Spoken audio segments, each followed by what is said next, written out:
کی عزت کرتی ہے اولاد تو کس وجہ سے؟ یہ کس نے فرمایا تھا کہ جس پر باپ راضی ہے اس پر خدا راضی ہے؟ جنت ماں کے قدموں تلے ہے۔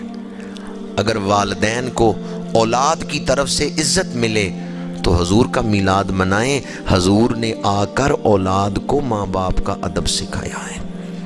انسانی معاشرے کا کون سا طبقہ ہے جس پر حضور کے احسانات نہیں؟ حضرت سعد آئے، مصافحہ کیا، میرے آقا کریم نے ان کے ہاتھ پکڑ لیے، فرمایا سعد تیرے ہاتھ بڑے کھردرے ہیں، کیا وجہ ہے؟ عرض کیا یا رسول اللہ صلی اللہ علیہ وسلم میں مزدور ہوں، ابھی مزدوری کر کے آیا ہوں، فلاں باغ میں کام کر کے آیا ہوں، اس وجہ سے میرے ہاتھ کھردرے ہیں کہ مزدور کے ہاتھ کھردرے ہوتے ہیں۔ میرے آقا کریم نے اپنے غلام کے ہاتھ پکڑ کر ان کو شفقت کا بوسہ عطا فرمایا۔ ایک مزدور کے پھٹے ہوئے ہاتھوں کو بوسہ دے کر اللہ کے نبی نے فرمایا ان ہاتھوں پر اللہ نے دوزخ کی آگ حرام کر دی۔ ایک مزدور کو کتنی عزت بخشی۔ اگر کوئی سڑک کے کنارے ریڑھی لگا کے رزق کما رہا ہے وہ اپنے آپ کو چھوٹا انسان نہ سمجھے۔ میرے آقا کریم نے ایک مزدور کے ہاتھوں کو شفقت کا بوسہ عطا کر کے مزدوروں کو عزت عطا فرما دی۔ دوبارہ عرض کر رہا ہوں، انسانی معاشرے میں کوئی طبقہ ایسا نہیں جس پر حضور کے احسانات نہ ہوں۔ اس لیے جس کے دل میں انسانیت ہے وہ حضور کی آمد پر خوش ہے۔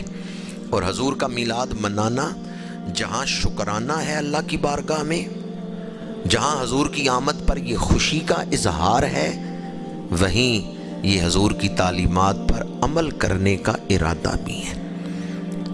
کیونکہ کسی کی آمد پر خوشی ہو تو وہ خوشی مکمل ہو ہی نہیں سکتی۔ خوشی کامل اسی وقت ہوگی کہ آنے والے نے آ کر جو حکم دیا ہم اس کو بھی مانیں۔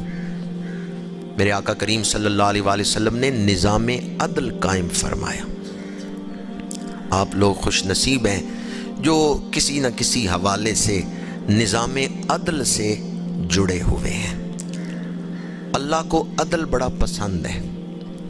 اللہ نے ایک دن مقرر کیا ہے جس دن وہ خود عدل فرمائے گا، مالکی یوم الدین، بدلے کے دن کا مالک۔ عدل اللہ کو بڑا پسند ہے۔ اور میرے آقا کریم صلی اللہ علیہ وآلہ وسلم نے ارشاد فرمایا کہ جو اس دنیا میں عدل کرتا ہے، انصاف کرتا ہے، وہ قیامت کے دن نبیوں کے قریب ہوگا۔ کیونکہ اولاد آدم میں سب سے زیادہ عدل کرنے والے ہیں تو اللہ کے نبی ہیں۔ جو دنیا میں عدل کرتا ہے، انصاف کرتا ہے، وہ قیامت کے دن نبیوں کے قریب ہوگا۔ جو لوگ نظام عدل سے وابستہ ہوں کسی بھی حوالے سے، وہ اس کو محض دنیا داری، ایک ملازمت یا معاش کا ذریعہ ہی نہ سمجھیں، بلکہ وہ اس کو اپنی آخرت بنانے کا ذریعہ بھی سمجھ سکتے ہیں۔ اس سے وہ اپنی آخرت بھی کما سکتے ہیں، اس سے وہ جنت بھی حاصل کر سکتے ہیں۔ اور یہ بڑا ہی نازک مقام ہے، بہت بڑی ذمہ داری ہے، تو بہت بڑا نازک مرحلہ ہے۔ حضور حیدر کرار شیر خدا کرم اللہ وجہ الکریم سے کسی نے پوچھا کہ عاقل کون ہے، عقل مند کون ہے؟ آپ نے فرمایا جو عادل ہے وہ عاقل ہے، جو عدل کرنے والا ہے وہی عقل مند ہے۔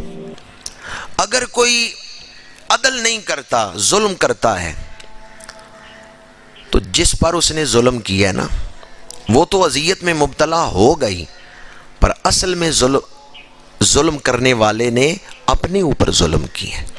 جس نے عدل نہیں کیا اس نے اپنے اوپر ظلم کیا ہے، چاہے اس کا نتیجہ کچھ عرصے کے بعد ہی ظاہر ہو۔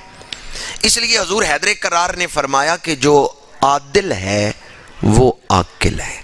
معاشرے کا حسن ہے تو عدل سے ہے، انفرادی زندگی میں حسن ہے تو عدل سے ہے۔